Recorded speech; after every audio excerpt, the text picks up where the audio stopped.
오늘 우리에게 주시는 하나님의 말씀은 구약 성경 사사기 6장 11절에서 16절까지의 말씀입니다. 제가 가진 성경으로는 구약 성경 369쪽에 있습니다. 사사기 6장 11절에서 16절까지 말씀 우리 한 절씩 교독하시겠습니다. 여호와의 사자가 아비에셀 사람 요아스에게 속한 오브라에 이르러 상수리 나무 아래에 앉으니라. 마침 요아스의 아들 기드온이 미디안 사람에게 알리지 아니하려 하여 밀을 포도주 틀에서 타자 가더니 여호와의 사자가 기드온에게 나타나 이르되 큰 용사여 여호와께서 너와 함께 계시도다 하매 기드온이 그에게 대답하되 오 나의 주여 여호와께서 우리와 함께 계시면 어찌하여 이 모든 일이 우리에게 일어났나이까? 또 우리 조상들이 일찍이 우리에게 이르기를 여호와께서 우리를 애굽에서 올라오게 하신 것이 아니냐 한 그 모든 이적이 어디 있나이까? 이제 여호와께서 우리를 버리사 미디안의 손에 우리를 넘겨주셨나이다 하니 여호와께서 그를 향하여 이르시되 너는 가서 이 너의 힘으로 이스라엘을 미디안의 손에서 구원하라. 내가 너를 보낸 것이 아니냐 하시니라. 그러나 기드온이 그에게 대답하되 오 주여 내가 무엇으로 이스라엘을 구원하리이까? 보소서 나의 집은 므낫세 중에 극히 약하고 나는 내 아버지 집에서 가장 작은 자이니이다 하니 여호와께서 그에게 이르시되 내가 반드시 너와 함께 하리니 내가 미디안 사람 치기를 한 사람을 치듯 하리라 하시니라. 아멘. 원로 목사님께서 나오셔서 기드온을 쓰시는 하나님이란 제목으로 말씀 선포하시겠습니다. 추석 지난 지가 언젠데 그러실 것 같은데 그래도 인사는 해야죠.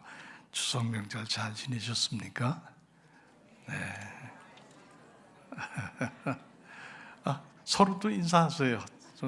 사랑합니다, 축복합니다 하셔도 좋고요. 예. 아이고, 여러분이 웃으면서 인사하시는 모습을 보니까 10년 묵은 체중이 싹 내려가네요. 감사해요.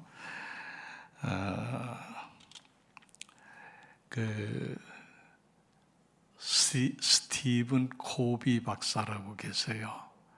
이분은 세계적으로 유명한 리더십 이론가이신데 그분이 쓴 여러 권의 책이 있는데 그 중에 우리에게 제일 많이 알려진 책이 성공하는 사람들의 7가지 습관이라고 하는 책입니다. 이 책이 얼마나 유명하냐 하면 전 세계에서 약 40개국에서 자기 말로 영어를 자기네 나라 말로 번역을 해서 많은 사람들이 읽었어요. 그 책을 각국에서. 그래서 팔린 책이 얼마나 되나 하니까 약 2,500만 권 정도 팔렸다 그래요. 여러분 말이 2,500만 권이지 그거 싸놔보세요. 우리 여기 다 싸도 모자랄 거예요. 그렇게 유명한 책이다. 왜 그러냐? 그 책에서 얘기하고 있는 것들이 사업하는 분은 사업하는 쪽에, 또 자기를 관리하는 사람은 자기 관리하는 쪽에, 저 같은 경우는 신앙적인 면에서 참 생각할 점이 많고 또 그 얘기에 따라서 고칠 점도 많다. 참 좋은 책이다. 그렇게 생각이 저도 됩니다. 이 스티븐 코비 박사님은 미국 사람입니다. 근데 이 책이 우리나라에 소개된 게 25년 전쯤 됩니다. 그러니까 오랜 20년 넘은 책인데도 지금도 서점에 가면 이 책이 꽂혀 있어요. 번역해서 만들어 놓은 책이 꽂혀 있을 정도로 또 많이 팔리고요. 안 팔리면요, 서점에서 그냥 치워버립니다. 이게 팔리니까 책이 지금도 있는 거예요. 그러니까 지금도 많이들 읽고 그러는데, 이 스티븐 코비 박사께서 성공하는 사람들을 유심히 관찰을 해봤대요. 무슨 성격을 가지고 있고 또 어떻게 행동을 하길래 성공의 길을 걸어가게 됐는가. 그걸 분석을 한 거예요. 표본으로 이렇게 보면서 분석을 해서 이 책을 썼다고 그래요. 어쨌든 그 중에 이 책에 나타난 7가지 성공하는 사람들의 습관 또는 그들이 하는 일, 그들이 가졌던 태도, 이런 것을 제가 여러분에게 간략하게 먼저 좀 말씀을 드려보려고 그래요. 아마 여러 가지 면에서 유익할 거라고 생각을 해요. 목사님, 지금 설교하시는 시간에 뭐 영적인 얘기를 해야지 뭐 그런 책 얘기를 합니까? 그럴 수 있어요. 그런데 이런 좋은 이런 책에 나와 있는 것을 우리 신앙생활과 이렇게 접목을 시켜보니까요, 그것도 괜찮더라고요. 참 좋더라고요. 그래서 여러분에게 소개를 하고 여러분도 그렇게 접목을 한번 시켜보시면 좋겠다. 물론 일상생활에도, 사업에도, 또 자기관리에도 적용시키지만은 신앙생활에도 한번 접목해서 적용시키면 좋겠다, 그런 생각이 들어서 소개를 해드립니다. 첫 번째, 성공하는 사람들은 자신의 삶을 자기가 주도적으로 살아간다는 거예요. 자, 쉽게 말하면 어떤 일을 할 때든 자기가 주체적인 그 일을 행하는 사람으로 산다는 거예요. 다른 말로 하면 남에게 미루고 남에게 기대고 남의 덕보려고 하는 그런 마음으로 하는 게 아니고 자기 주관에 따라서 주체적인 자기의 삶을 가지고 살아간다, 그런 말이죠. 그런데 중요한 것은 자기가 그렇게 주도적으로 자기의 삶을 행하고 살아갈 때 책임도 자기가 진다는 거예요. 일이 잘 돼도 그렇고 잘못돼도 그 책임은 남에게 돌리지 않고 자기가 감당하고 자기가 진다는 거예요.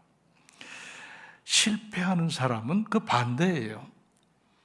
남에게 기대고 남의 덕이나 보려고 하고 남에게 그저 이렇게 얹혀 살고 뭐 어떻게든 자기가 주도적으로 사는 게 아니고 다른 사람의 덕을 보면서 산다. 그리고 그것이 잘못되면 자기 탓은 하나도 안 하고 남 탓만 한다는 거예요. 남 탓만. 제가 가만히 생각해 보니까 그런 자식들도 있는 것 같더라고요. 부모만 기대서 아무것도 안 하고 주도적으로 주체적으로 자기 삶을 살 생각을 안 하고 부모 덕만 보고 살려는 사람들도 최근에 많은 거예요. 옛날엔 뭐 가난하게 살으니까 뭐 그럴 생각조차도 안 하고 살았지만 지금은 부모가 재산도 있고 넉넉하니까 내가 뭐 특별히 뭘 할 필요가 있겠나? 그냥 물려받아 살면 되지. 그게 올바른 삶이 되겠습니까? 그런 얘기고, 성공한 사람은 그렇게 안 산다는 거예요. 두 번째는 성공하는 사람들을 가만히 보니까 그 사람들은 그냥 무작정 뭘 하는 게 아니고 끝을 바라보면서 일을 하더라는 거예요. 다시 말하면 이게 결과가 어떻게 될 것인가를 예상하고 예측하면서 치밀하게 계획을 세워가지고 좋은 결과를 내도록 그렇게 일을 행해 나간다. 그러니까 심사숙고해서 무슨 일을 해도 한다는 얘기입니다. 그냥 계획도 없이 엄벙덤벙 대강대강 그렇게 하는 사람은 절대로 성공할 수 없다. 그런 얘기예요. 실패하는 사람은 그렇게 한다는 거지요. 제가 신앙생활하고 연계를 해서 접목을 시켜보시라고 말씀드린 건 첫 번째, 자기 주체적으로 자기 책임하에 일을 한다는 것은 신앙적으로 마찬가지라고 봐요. 누가 대신 믿어주고 누구 믿는 사람 덕보고 그럴 수 있는 게 아니잖아요. 내가 믿고 내가 주도적으로 신앙생활을 해야 올바른 거지요. 그리고 결과를 생각하고 치밀하게 계획성 있게 일을 해나가는 것도 신앙생활과 똑같아요. 그래서 천국이라는 목표를 두고 이 땅에 사는 동안 주님의 말씀대로 뜻대로 치밀하게 그리고 성실하게 쭉 살아가는 것이 우리 신앙생활의 아주 좋은 본이라고 생각이 들어요. 자, 그 다음에 세 번째는 뭐냐 하면 성공하는 사람들을 보니까 이 사람들은 우선순위를 가리더라는 거예요.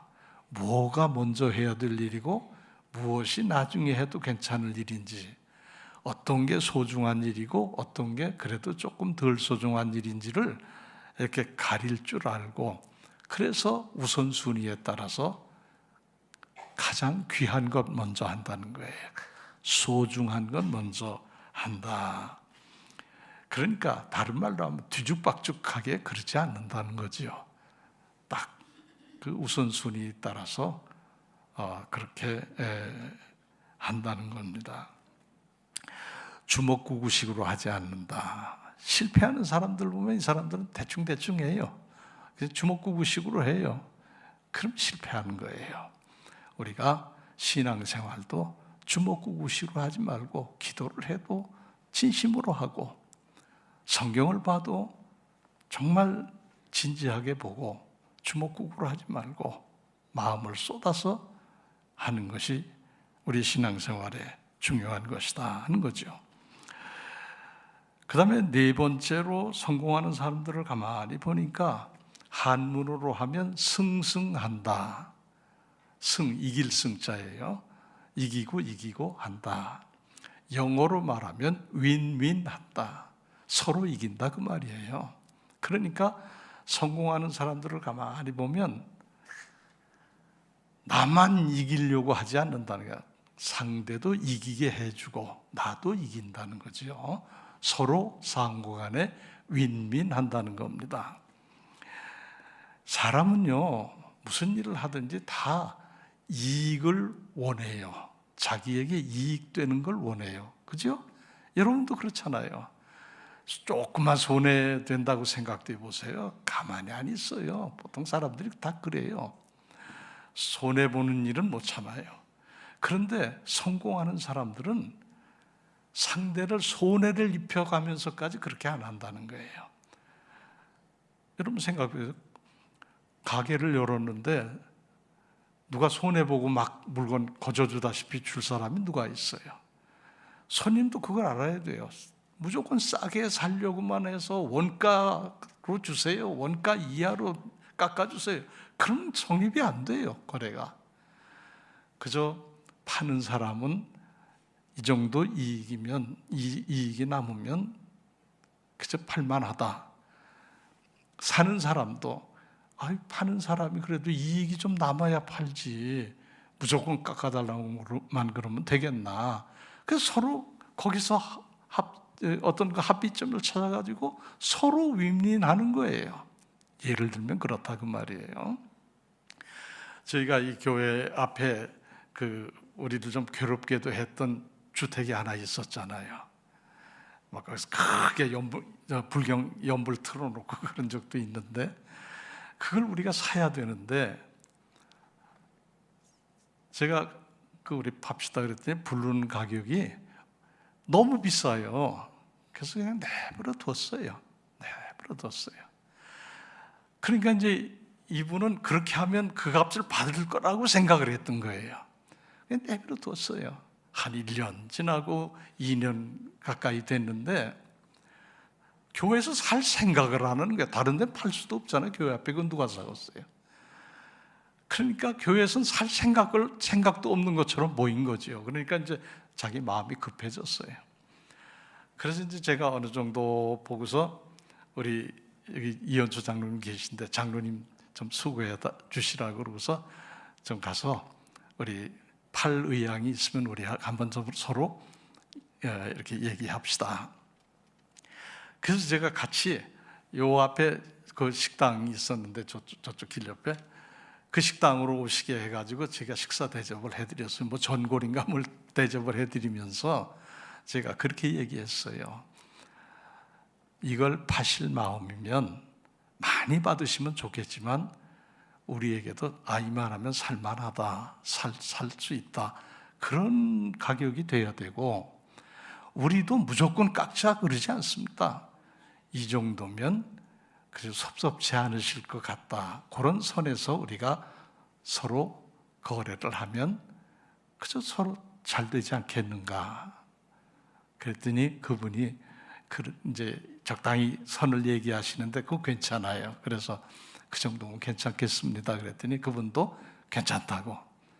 그래서 서로 윈윈했어요. 승승했어요. 그분도 기분 좋게 받아가지고 나가시고, 우리도 그 가격 주고 적당히 좋은 가격에 샀고, 그래서 우리 저 앞이 그렇게 넓어진 거예요. 집이 딱 맞고 있었는데 딱 넓어졌잖아요. 제가 여러분 이해를 돕기 위해서 이 말씀을 드리는 거예요. 서로 성립되지 않는 거 가지고 싸우면 성공 못해요. 서로 승승해야 돼요. 윈윈해야 돼요. 그런 사람이 성공하더라. 이 스티븐 고비 박사는 그렇게 보고 있는 거예요. 그래서 자기 이익만 추구하지 말고 상대방의 이익도 존중해 주어라. 그 다음, 이걸 기독교에서는 사랑이라 그러지 않습니까? 사랑으로 해라 하는 것이고요.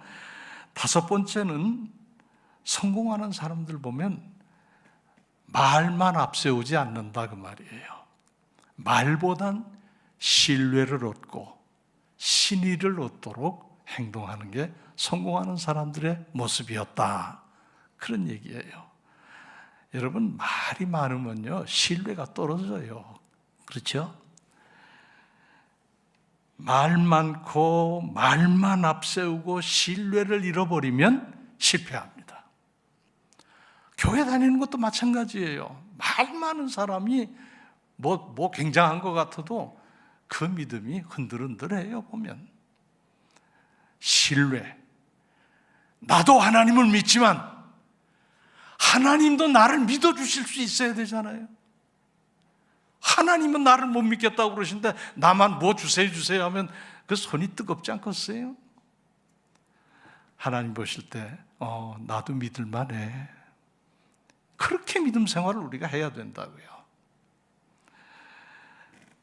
그래서 신뢰는 아주 성공의 중요한 요소인데, 신뢰는 어디서 나오는가? 정직함에서 나오는 거예요.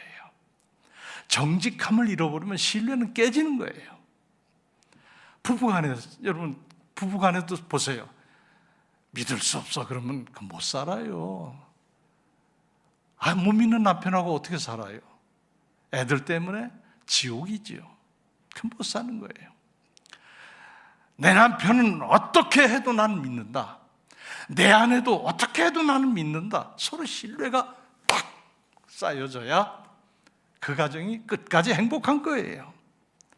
그래서 신뢰라는 건 내가 믿어주는 것만이 아닙니다. 나를 믿을 수 있게 하는 게 신뢰예요. 그 중심은 뭐냐? 정직함이에요. 정직하지 않으면 신뢰는 무너지기 시작하는 거예요. 성공하는 사람들을 가만히 보니까 그런 사람이 성공하더라. 정직하고 신뢰를 할 수 있는 사람들이 다 성공하더라. 여섯 번째로, 성공하는 사람들을 가만히 보니까 편가르기를 하지 않더라. 내 편, 내 편, 내 사람, 내 사람, 그거 안 하더라는 거예요. 그럼 뭐 하냐? 다 화합하는 것으로, 다 화합해서 함께 가는 길을 가도록 그렇게 간다는 거예요. 그런 사람이 성공하더라. 편가르면, 여러분 직장에서도 편이 딱 갈라져 있는 경우가 많잖아요. 그러면 편하질 않아요. 편가르게 하지 않는 것, 이게 성공의 비결입니다. 교회도 편이 생기기 시작하면 문제가 돼요. 누구는 누구 중심의 편, 누구는 누구 중심의 편, 가만히 있겠어요? 서로 충돌하지. 편이 없어야 돼요. 모두가 다 예수님 편이 돼야 돼요. 하나님 편이 돼야 돼요. 사람이 갈라서 편 짜고 이렇게 하면 안 되는 거예요.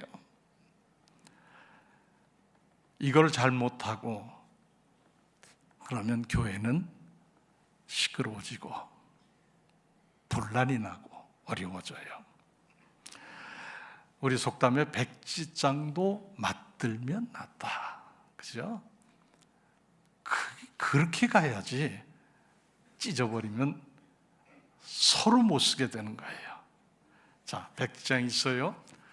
서로 맞들고 가면 가벼운 게 더 가볍게 힘 안 들이고 할 수 있잖아요. 근데 서로 편 갈라서 싸우고 땡겨버리면 쫙 찢어져요. 그러면 너도 못 쓰고 나도 못 쓰고. 편 가르면 안 됩니다. 구역에서도 가만히 보면 그런 경우가 있어요, 가끔. 그것도 안 될 일이에요. 자, 그 다음에 일곱 번째는 뭐냐면, 성공하는 사람들은 끊임없이 자기를 쇄신하더라는 거예요. 새롭게 자꾸 쇄신해 나가더라는 거예요. 쇄신이라는 단어가 참 어려워요. 발음도 어렵고 고쳐나간다는 거죠. 웅덩이에 물이 고쳐지지 않고 쌓여 있으면 썩어요. 냄새나요.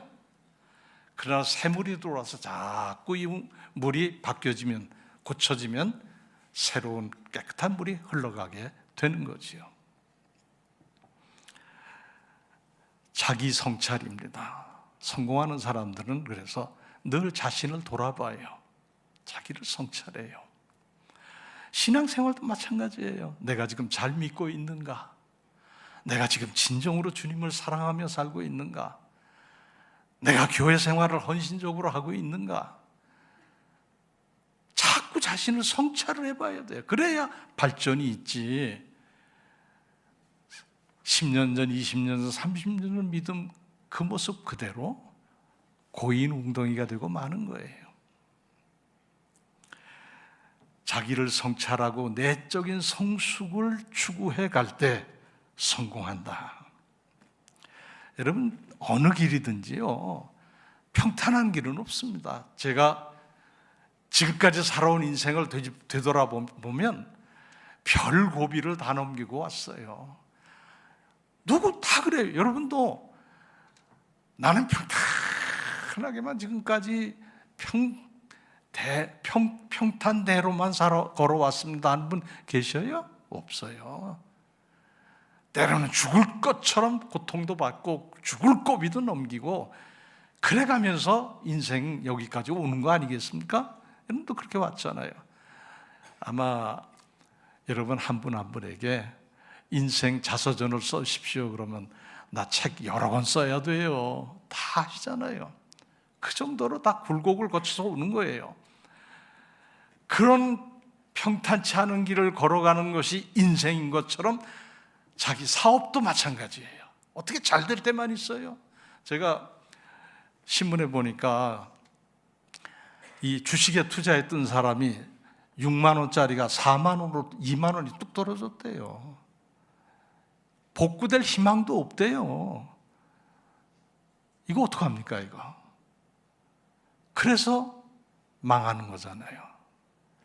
이런 길을 걷는 거예요. 그렇다고 죽을 수는 없잖아요. 그러다 어느 날 보면 주식이 4만 원짜리가 8만 원, 10만 원 될 수도 있잖아요.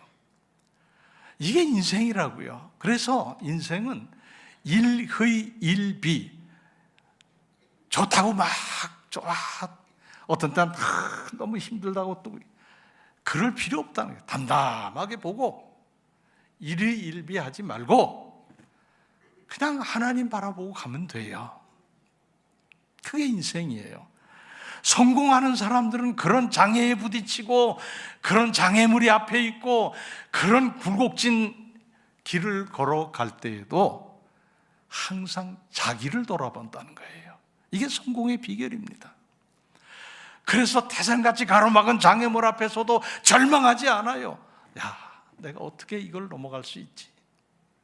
자기를 돌아보고 자기를 키워나가는 거예요. 신앙생활도 마찬가지예요.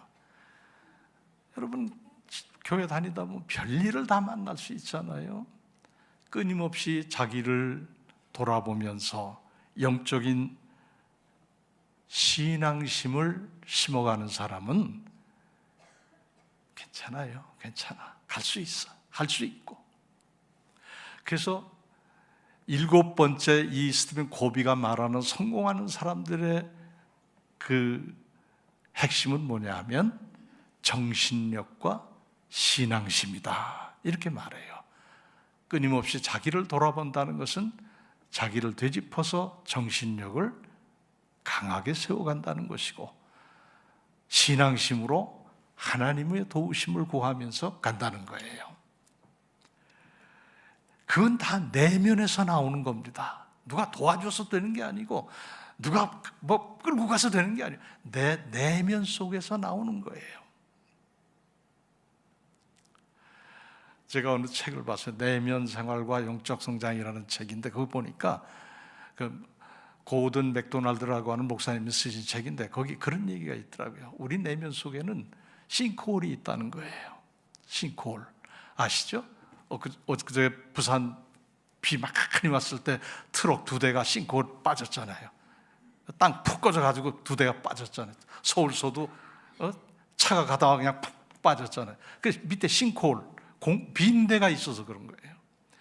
영적으로도 우리 속에 내면에 그런 싱크홀이 있다는 거예요. 우리가 모르고 그냥 가는 거죠. 그러다 어떤 장애에 딱 부딪히면 그 싱크홀이 확 무너져가지고 거기 빠져가지고 헤어나오질 못한다는 거예요. 영적, 내면, 정신적 이 성찰과 그 믿음을 굳게 하는 신앙심이 우리를 살게 하는 거예요. 자, 오늘 이 본문 말씀에 보면 하나님께서 아주 보잘것없는 평범한 사람을 성공한 사람으로 만드시는 그런 얘기예요. 그게 누군지 아세요? 바로 기드온이라고 하는 사사예요. 기드온은 아주 평범한 사람이에요. 농사 짓고 양 먹이고 그렇게 사는 사람이었어요. 그런데 사사기서에 보면 마지막 21장 25절 끝절에 보면 그 당시의 상황이, 이스라엘의 상황이 어땠느냐 하면 하나님을 떠나서 사람들이, 하나님 떠나면 다 그러더라고요. 하나님을 떠나서 사람들이 다 자기 소견에 옳은 대로 행하더라 그랬어요. 그러니까 다 저만 옳다는 거예요. 다 백성들이, 국민들이 다 자기만 옳다는 거예요. 그러니까 그게 다 수라장이죠. 뭐 제 소견대로 저만 옳다고 지 고집대로, 그러니 뭐 사회가 뭐 엉망진창 아니겠어요? 그래서 그런 사회, 그런 이스라엘에 하나님을 떠나 살았기 때문에 하나님이 정신 차리라고 벌을 내리셨는데, 그 벌이 뭐냐면 그 옆에 미디안이라고 하는 강대국이 있었어요. 그 미디안이 이 이스라엘을 쳐들어와 가지고 약탈해가고 파괴하고 죽이고 이런 침략을 받게 하셨다고요. 그런 경우가 뒤에도 또 있는데, 그거 왜 그랬냐? 정신을 못 차리고 다 자기 소견이 옳다고 다 제 주장대로 사니까 하나님이 정신 차려 하고 보내신 거거든요. 근데 이 미디안 군인들이 얼마나 잔인하고 아주 뭐라고 얘기할까요? 아주 패악한지, 와서 뭐 툭하면 죽이는 건 보통이고, 일껏 농사 지어놓으면 와서 다 뺏어가고, 그러니까 굶주려요. 백성들이 다 농사 지어놓으면 뺏기니까. 그래서 이 백성들이 동굴 속으로 들어가고 뭐 산 이런 거 어떤 거 안 보이는 쪽으로 들어가서 숨어 살아요. 이 기드온도 그런 사람이었어요. 미디안 군대가 두려워가지고 숨어 살아요. 농사지어서 밀을 거뒀어요. 밀을 거두다가 타작을 해야 되는데, 여러분 아시잖아요. 밀 타작하면 마당에 쫙 널어놓고 도리깨질도 하고 뭐 키질도 하고 해서 밀을 다 수확을 하잖아요. 근데 그렇게 못하고 밀을 전부 가지고 안으로 들어갔어요. 안에 포도주를 만들어내는 틀이 있는 실내인데, 그 실내로 가지고 들어가서 밀을 털고 이걸 수확을 이제 하니까 얼마나 먼지하고 탑재기하고 이거 숨도 못 쉴 거 아니겠어요? 그래도 거기서 했어요. 왜? 미디안 군대들이 들어올까봐 두려워서, 겁이 나서 이 겁쟁이가 그렇게 했거든요. 백성들은 이제 살아갈 희망도 없는 거예요. 농사지으면 다 뺏기지, 툭하면 와서 찔러 죽이지, 또 뭐 여자들 납치해가지, 이거 살 수가 없는 거예요. 그때서야 백성들이 그때서야 생각이 났어요. 누가 생각났을까요? 하나님이 생각났죠. 애굽에서 그 노예살이에서 자기들을 해방시켜 주신 모세를 통해서 이끌어내서 가나안 땅까지 인도하신 그 하나님, 자기들을 구해 주신 그 하나님이 생각이 나요. 그때서야. 사람이 그렇더라고요. 이렇게 평화스럽고 평탄하고 아무 문제 없을 때는 하나님 생각 안 하더라고요. 이제 죽게 생기면 그때서 아이고 하나님 살려주세요. 보통들 그래요. 우리도 그런 경우가 많잖아요. 그래서 하나님께 살려달라고 막 부르짖었어요. 하나님이 얼마나 좋으신 하나님이세요. 이 못된 것들 벌받아라 그랬지만은 살려달라고 부르짖는 그 기도 소리가 너무 하나님께서 애처로우셨던 거예요. 그래서 알았어, 구해줄게. 그러면서 그 구할 방법을 찾아서 거기에 쓰신 사람이 기드온이라고요. 그러니까 기드온이, 오늘 본문 말씀이 그 기드온이 이제 사명을 받는 장면인데, 겁쟁이잖아요. 나가서 담대하게 그냥 미디안 군사들하고 한번 싸워도 볼만한데, 싸우면 자기가 죽으니까 도망가서 숨어서 밀타작하니 얼마나 겁쟁이에요. 초라한 모습, 겁쟁이, 연약한 모습 그대로. 그런 기드온에게 오늘 본문에 보니까 하나님께서 그렇게 말씀하세요. 사자를 보내서 말씀하셔요. 큰 용사여, 여호와께서 너와 함께 계시도다. 아니, 큰 용사는커녕 작은 용사도 못 되는 사람이잖아요. 그죠? 도망가서 숨어서 밀타작하는 이 겁쟁이가 무슨 큰 용사입니까? 근데 하나님이 사자를 통해서 큰 용사라고 불러주셨어요. 여기에 뜻이 있는 거예요. 하나님 눈으로 보실 때에는 이 사람이 이스라엘을 구해낼 수 있다고 보신 거예요. 우리가 부족해도, 우리가 연약해도, 우리가 겁쟁이고, 우리가 아무것도 아닌 존재라도 하나님이 보시는 눈은 달라요. 왜? 내가 너와 함께하면 되니까. 하나님은 그렇게 우리를 보시는 거예요. 가당치도 않은 기도원을 하나님은 큰 용사라고 불러주셨다는 거. 왜 그러셨을까? 어떻게 그렇게 하실 수 있었을까? 그 이유는 이겁니다. 기도원아, 내 힘으로는 안 될 거다. 오늘 14절에 보면 내 힘으로 가서 이스라엘 백성을 미디안에서 구해내라 그러셨어요. 그러니까 기도원이 15절에 보면 이게 무슨 말씀입니까? 저는 아무 힘도 없습니다. 저희 가문도 뭐 아무것도 아닌 가문이고 저는 할 수 있는 사람이 못 됩니다. 그러니까 16절에 뭐라고 그러셨느냐면, 여러분 잘 들어보세요. 하나님이 그에게 이렇게 말씀하세요. 사자를 통해서 내가 반드시 너와 함께 할 것이다. 그래서 너는 큰 용사라. 내가 떠나면 너는 아무것도 아닌 초라한 겁쟁이에 불과하지만 내가 너와 함께 하기 때문에 너는 큰 용사가 된다. 하나님 그렇게 말씀하시는 거예요. 여러분, 하나님이 함께 하시면 무지렁이 같은 우리도 큰 용사가 될 수 있는 줄로 믿습니다. 그건 뭐 전쟁터 나가서 적군을 죽이는 그런 용사로 생각하지 마시고, 우리의 삶 속에 얼마나 장애물이 많고 사탄 마귀의 역사가 많습니까? 그거 다 이겨낼 수 있는 용사가 될 수 있다 그 말이에요. 나는 약하고 나는 보잘것없고 나는 아무것도 아니라도 주님이 나와 함께 하시면 나는 어떤 것도 이길 수 있는 큰 용사가 될 줄로 믿습니다. 이게 믿음이요. 예수님이 마가복음 9장 23절에 이렇게 말씀하셨습니다. 할 수 있거든이 무슨 말이냐? 믿는 자에게는 능치 못할 일이 없느니라. 하실 수 있으면 고쳐주세요. 그런 소리 하지 마라. 나는 된다. 나는 할 수 있다. 내가 믿기만 하면. 믿는 자에게는 능치 못할 일이 없다. 이게 주님의 말씀이에요. 빌립보 4장 13절에 보면은 내게 능력 주시는 자 안에서 내가 모든 것을 할 수 있느니라. 할렐루야.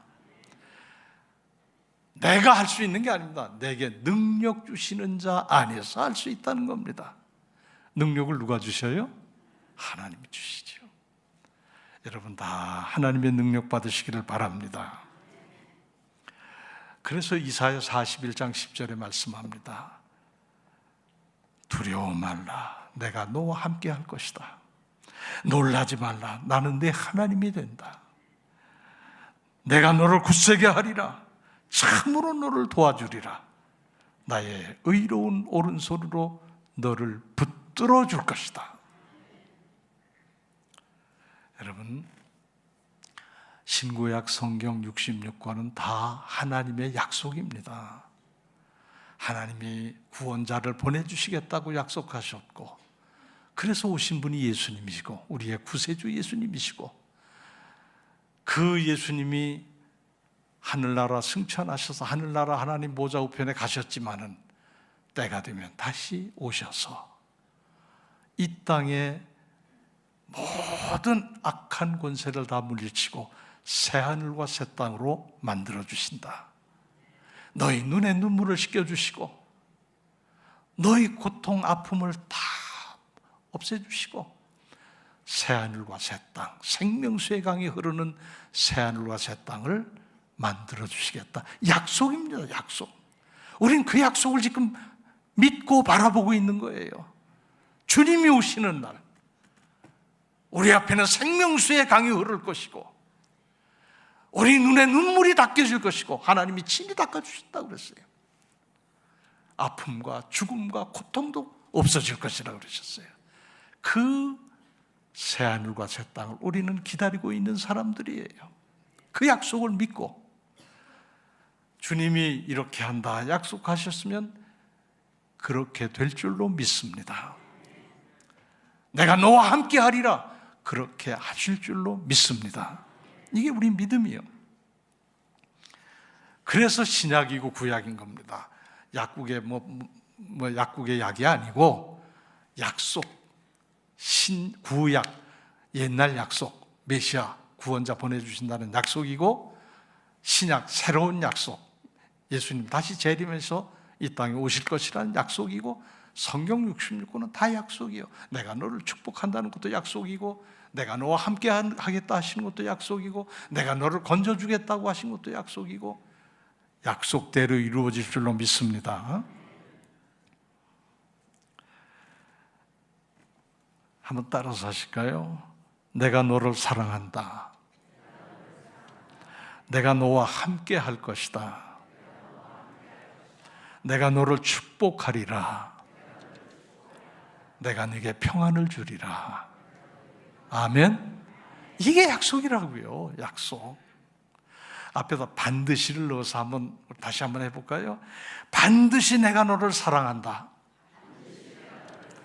반드시 내가 너와 함께 할 것이다. 반드시 내가 너를 축복할 것이다. 반드시 내가 네게 평안을 줄 것이다. 아멘, 아멘. 우리는 이 약속을 붙들고 사는 사람들이에요. 여러분은 어떤지 몰라도 저는 붙들었어요. 이 약속 붙들고 가요. 믿음이라는 게 뭐냐? 믿음은 하나님께서 나와 함께 하신다는 것을 알아차리는 게 믿음이에요. 함께 계셔도 못 알아차리면 하나님이 함께 계시는 줄 모르는 거죠. 알아차리면 함께 계시구나 아는 거죠. 여러분 보세요. 창세기 28장에 보면 야곱이 형 에서를 속이고 장자권 뺏고 축복권 뺏고, 에서가 죽인다고 그러니까 이제 외삼촌 집으로 도망을 가잖아요. 홀로 혈혈단신으로 그 사막 같은 광야를 하염없이 걸어서 저 하란에 있는 외삼촌 집으로 가고 있는 거예요. 하루 종일 그 사막에 땡볕을 맞으면서 걷다가 지쳤겠지요. 인적도 없고 가끔 늑대 울음소리나 그런 소리나 들렸겠지요. 날이 어두워졌고, 그래도 잠은 자요 또 가니까 뭐 이부자리가 있어요, 집이 있어요, 뭐가 있어요. 그냥 들판에 한 구석에 돌멩이 하나 갖다 머리 받친 벽에 삼아서 누웠어요.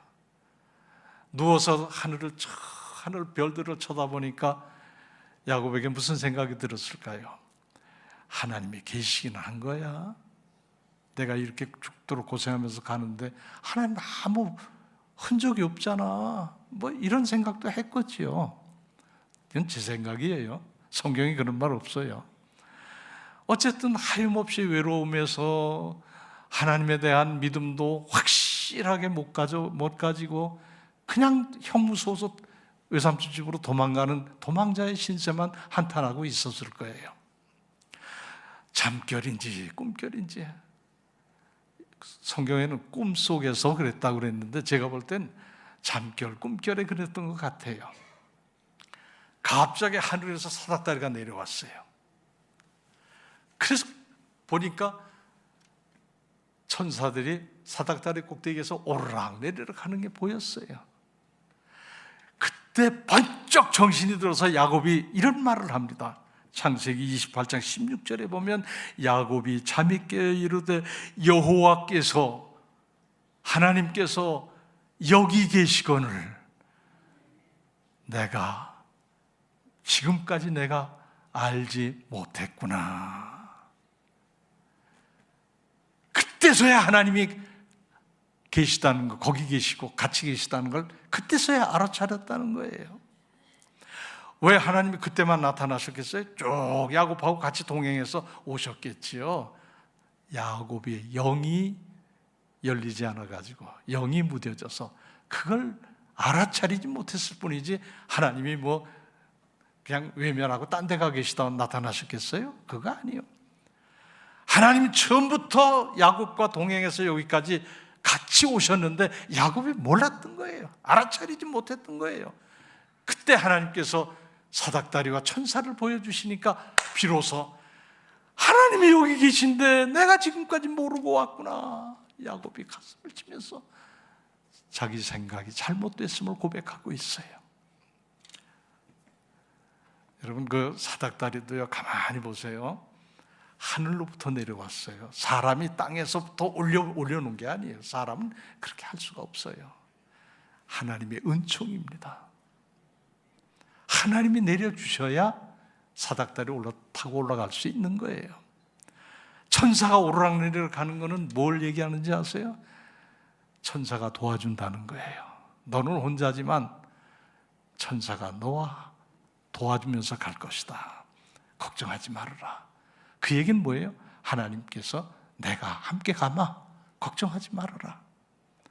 길이 멀고 험하고 흉악한 이리 때나 곰이나 짐승이 나타나도 걱정하지 마라. 내가 막아준다. 내가 막아준다. 넌 그저 믿고 가기만 하면 돼. 이걸 보여주셨단 말이에요. 영적인 눈이 열려져야 됩니다. 하나님은 끊임없이 우리에게 이 모양 저 모양으로 사인을 보내주시는데 이 눈치 없는 게 하나님이 그렇게 보내주시는 사인을 잘 몰라요. 알아차리질 못해요. 얼마나 답답해요. 알아차려야 돼요. 그게 우리가 기도하는 이유예요. 기도하면 알아차려지거든요. 여러분, 늙으면요, 제가 이제 늙어보니까 더 절실한 건데요, 잠이 안 와요. 이게 한 조금 자면 그 다음 잠이 안 오고 아예 처음부터 잠도 안 오고 그럴 때가 많아요. 뭐 저라고 푹 자고 오는 줄로 생각하시는데 저도 똑같아요. 이 노인이 똑같이 저라고 다르겠어요. 요새 며칠 또 잠이 잘 안 오더라고요. 근데 신기하게 두일의 새벽 기도 때 또 잘 자고 나왔어요. 참 신기하잖아요. 근데 어제도 잠이 안 와요. 12시간 넘어도 안 오고 1시간 넘어도 안 오고 2시간 넘어도 안 오고 그래요, 잠이. 아니, 큰일 났어요. 제 생각에. 아니, 내일 주일 가서 이제 12시 넘었으니까 오늘 가서 예배드리고 설교해야 되는데 잠 못 자고 가면 몽롱해가지고 또 엉뚱한 소리 하고 그러면 어떡하나 걱정되잖아요. 그래서 그 전에도 기도 안 하는 거 아니지만 기도를 또 했어요. 하나님 아버지, 오늘 가서 설교해야 됩니다. 아버지 재워주셔야지요. 잠을 조금이라도 자고 가야 그래도 가서 설교하지요. 그렇게 기도했어요. 저는 기도를 멋지게 그렇게 잘 안 해요. 그냥 자식이 부모한테 하듯이 그냥 하나님 아버지 저 재워주세요. 이렇게 합니다. 아이고 목사님 뭐 그렇게 유치하게 합니까? 유치해요? 그게 유치한 겁니까? 아니요. 하나님 너무 어렵게 생각하지 마세요. 그래서 그랬어요. 그때 하나님 제게 무슨 말씀을 마음에 무슨 감동을 주시나 하면 야야 걱정 말고 잡아라 한번 그러시더라고요. 제 마음속에. 그래서 믿습니다. 아멘. 그러면서 누워서 벽에 비고 누웠어요. 근데 신기하게 한 3시간 그냥 푹 잤어요. 그러니까 지금 제가 설교하잖아요. 이거 몽롱하지 않고. 이거 유치한 얘기인데 그래도 저는 그렇게 살아요. 왜? 그렇게 믿으니까. 그렇게 믿으니까 그렇게 살아요. 저 잘난 거 아무것도 없어요. 지금까지 살아오면서 저 잘났다고 생각해 본 적 없어요. 그럼에도 불구하고 하나님께서 은혜를 베푸시고 그저 생긴 그대로 해라 해서 여기까지 온 거잖아요. 그 길에는 하나님이 함께 해주신 거예요. 야곱도 그랬다고요. 하나님이 함께 하심을 알아차리시기를 바랍니다. 또 한 가지는 뭐냐 하면 하나님은 현재가 아닌 미래를 보신다는 거예요. 이걸 우리가 알아야 돼요. 우리는 현재에만 목매고 살아요. 요거 안 됐지, 요거 됐지, 그냥 여기만. 우리 시각은 여기서 머물러 있어요. 근데 하나님은 저 끝으로 가셔요. 저 끝으로 가 계세요. 우리의 시선은 어디까지 가야 되는가? 천국까지 가야 됩니다. 여기서 요 현실, 요 시간, 요 현실에만 안주하는 게 아니라 눈을 들어 하늘을 보라. 천국을 바라보고 우리의 시선은 천국까지 가 있어야 돼요. 그래서 그 가치관 속에서 모든 생각도 하고 결단도 해야 되는 거예요. 우리가 여기서만 끝낼 거 아니잖아요. 여러분 그렇죠? 여기서만 끝낼 거 아니잖아요. 그러면 좀 손도 펼 수 있는 것이고 사랑도 나눌 수 있는 것이고. 왜? 가야 할 길은 저 천국까지니까 여기서 그냥 모든 게 다 끝날 거로 생각하면 안 되는 거지요. 그러니까 사람들이 마음이 그냥 오그라부터가 펴지를 못해요. 천국을 바라보고 가는 사람은요, 땅에서 아이고 대범하게 살 수 있어요. 그럴 수 있지. 지금은 비록 초라하고 겁쟁이고 보잘것없는 기드온이었지만 하나님은 멀리 미래를 보시고 이스라엘을 구해낼 자로 큰 용사를 보시고 기드온을 쓰셨다 그 말이에요. 여러분, 지금만 보고 절망하지 마세요. 그 이후를 보십시오. 지금만 보고 낙심하지 마세요. 그 이후를 보세요. 지금만 보고 모든 게 다 끝났다고 생각하지 마세요. 하나님은 안 끝나셨어요. 더 멀리 보셔야 돼요. 그래서 히브리서 11장의 히브리서 기자는 이렇게 말합니다. 믿음은 바라는 것들의 실상이요 보이지 않는 것들의 증거다. 바란다는 건 뭡니까? 지금 여기가 아니요 저길 바라는 거지. 믿음은 항상 미래지향적이어야 돼요. 내가 암 환자라고 낙심할 거 없어요. 왜? 나는 천국까지 갈 사람이니까. 내 건강해진 모습, 하나님이 나를 고쳐주신 모습을 바라보고 나가는 게 믿음이에요. 유진 피터슨 목사님이 쓰신 메시지 성경에서는 이 말씀을 이렇게 번역을 했더라고요. 믿음은 볼 수 없는 것을 볼 수 있게 하는 단서가 됩니다. 자, 여러분이 참 저는 너무 이게 가슴에 와 닿는 번역이더라고요. 믿음은 볼 수 없는 것을 뭐 안 보여요. 하나님도 안 보이고 예수님도 안 보이고 성령님도 안 보여요.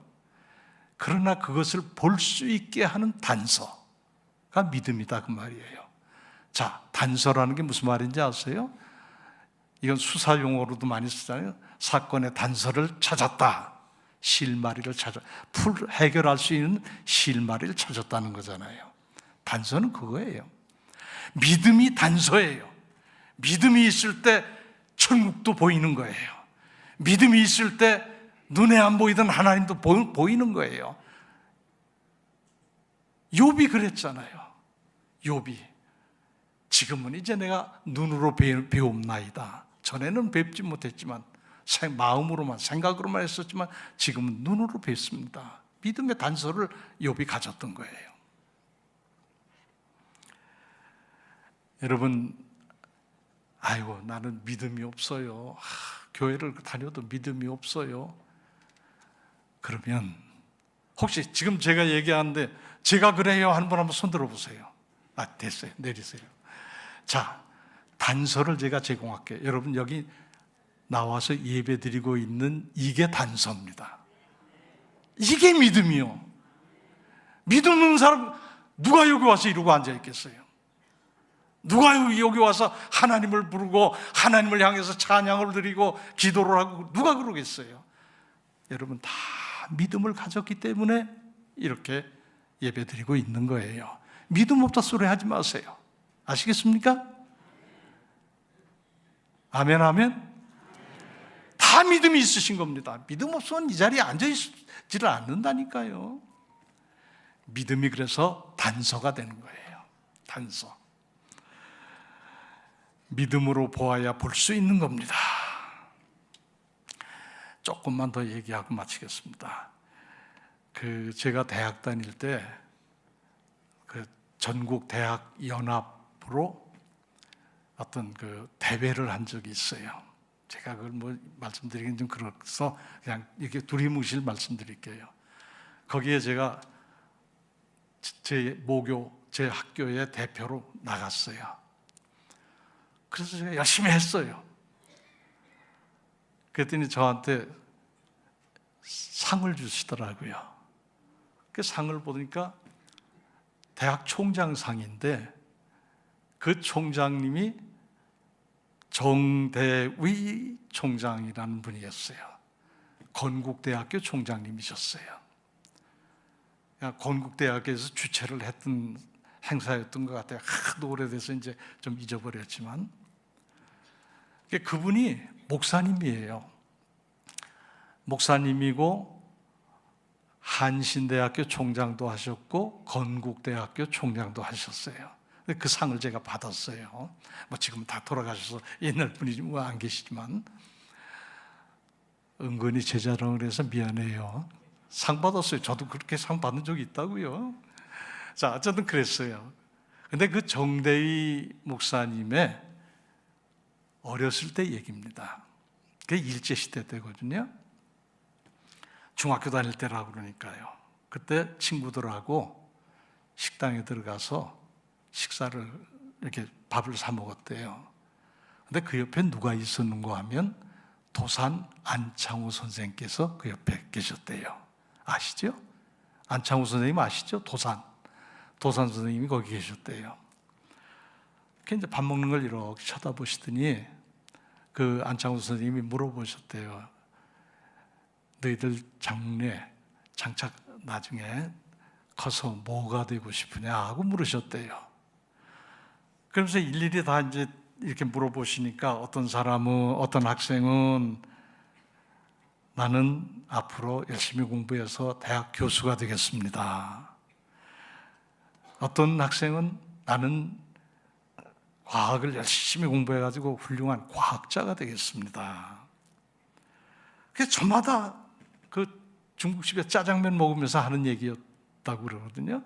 그렇게 자기들의 포부를 얘기를 하는데 이제 이 정대희 학생한테 차례가 와서 안창호 선생님이 너는 뭐가 되고 싶으냐? 그러고 물었대요. 그랬더니 이 정대희 학생이 저는 목사님이 되고 싶습니다. 그랬대요. 목사님이 되고 싶다고. 그랬더니 안창호 선생님이 그 얘기를 들으시고서 너희들 모두가 다 꿈대로 되기를 바란다. 그리고 특히 정대희 목사님, 꼭 목사님이 되실 줄로 믿는다. 그래서 목사님이라고 불렀대요. 정대희 목사님. 그 중학생 보고 목사님이라고 안창호 선생님 먼저 불러주셨대요. 미리 불러주신 거예요. 훌륭한 목사님이 되시라고 그렇게 칭찬하면서 격려하시면서 목사님이라고 불러주셨는데 평생 그걸 잊지 못하고 열심히 공부해서 목사님이 됐어요. 그리고 대학 교수도 되고 목사님이 같이 할 수 있거든요. 신학대학 교수도 되고 또 건국대학교 총장도 하시고 그렇게 하셨다고요. 여러분,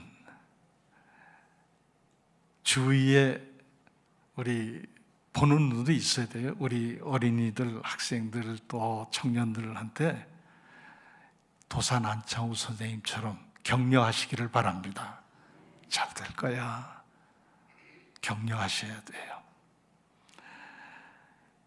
이 정대위 목사님은 그 말씀 한마디가 평생에 여기에 박혀가지고 목사님도 되시고 교수님도 되시고 총장님도 되시고 열심히 공부해서 이뤘다는 말이에요. 이런 믿음이 우리에게도 필요하다. 아프리카의 성자 리빙스턴의 얘기입니다. 아시죠? 리빙스턴?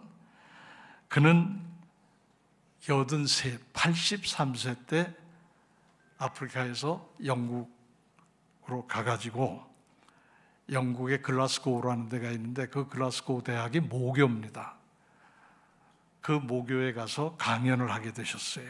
우리 김영석 교수님이 105세이신데도 지금도 강연하시잖아요. 83세에 가서 강연을 하셨어요. 강연을 다 듣고 난 학생이 물었습니다.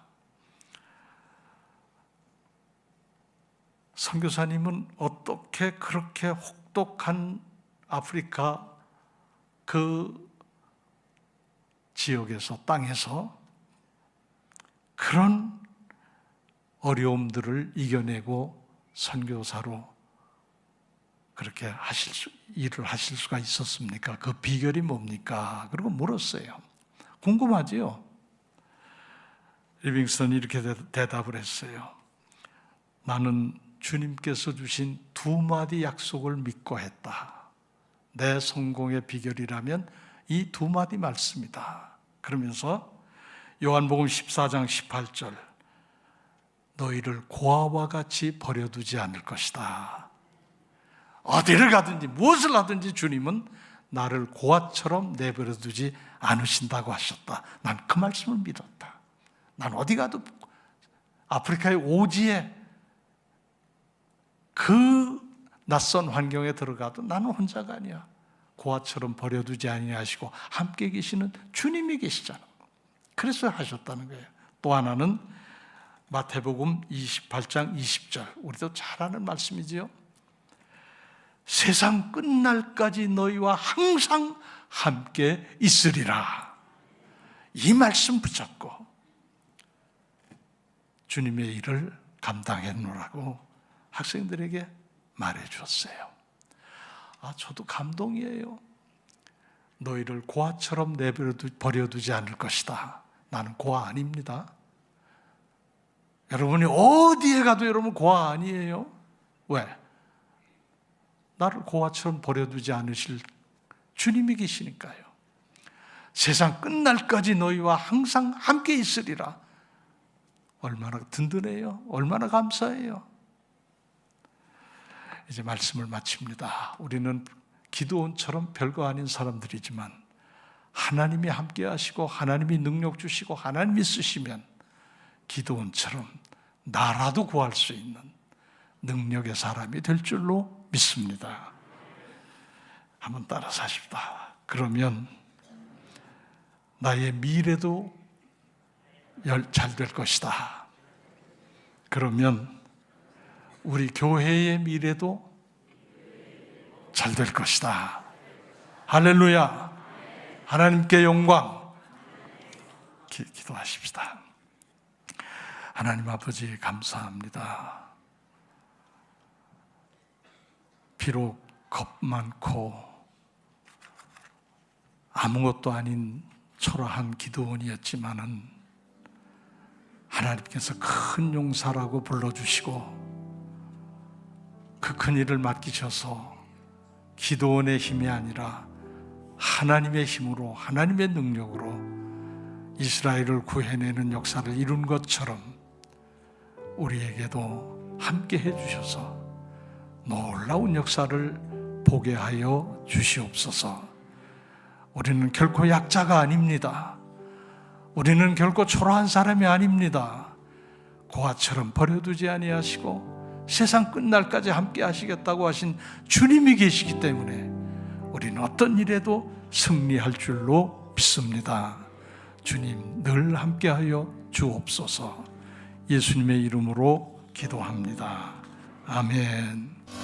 이제는 우리 구주 예수 그리스도의 은혜와 하나님의 사랑과 성령님의 교통하시고 인도하시고 우리의 삶을 이끌어 주심이 기드온처럼 하나님께 특별한 은혜를 입고 용기를 내서 자기 조국 이스라엘을 구해낸 것처럼 우리도 큰 일을 행할 수 있는 믿음을 가지고 살아가기 원하는 사랑하는 우리 믿음의 식구들 머리 위에 지금부터 영원토록 함께 하시기를 축원하옵나이다.